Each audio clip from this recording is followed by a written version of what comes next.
I had some trouble thinking about how to make this video, so I'm going to try to simplify it as much as I can. Using shading and light positioning is a great way to bring interest to the drawing that you're making and give it a great look. So I'll talk about how I learned about it and how you can implement it in your own drawing. The way that I learned how to do it was by using basic shapes and objects and projecting light onto them and then trying to replicate what I was looking at. In this case, I'm using 3D objects within Blender to showcase what I mean.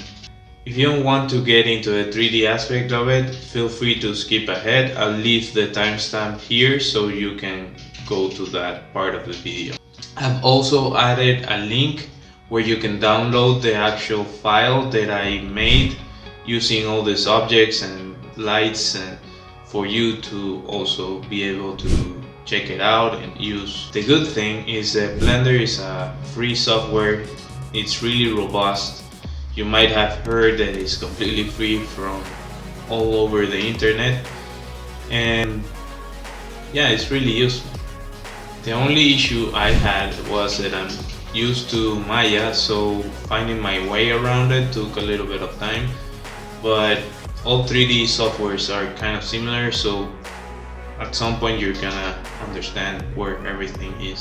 To put it into simple steps, here you may find all the objects that you can create. You select the one you want and it will be added to your scene. In Blender, Q changes between object modes, W allows you to move an object, E allows you to rotate an object, and R allows you to scale an object. These three shortcuts on your keyboard allow you to select which action you want to take over your object and proceed to do that. Then you can scale, rotate or move your object however you like. Then you can create your light and position it.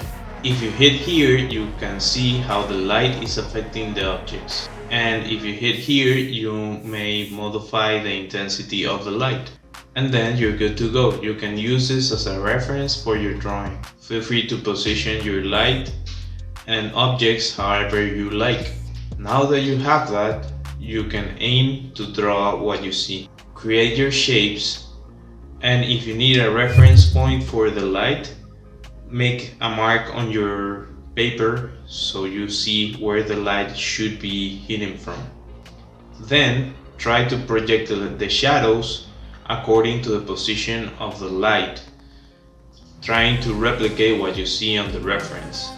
If you use more than one light, it can get really confusing, so I would stay with just one to begin with. The easiest way I can think about it when it comes to shading is if you have an object, the most occluded part, meaning the part that the light is not hitting, has the darker value or the darkest value. Then when the lights start hitting the object, you start going from dark to light values. If you want to practice shading, feel free to try this out. You can create a rectangle and try to go from dark to light values. If you put more pressure on the pencil, you're gonna get darker values, and if you put less pressure on the pencil, you're gonna get lighter values.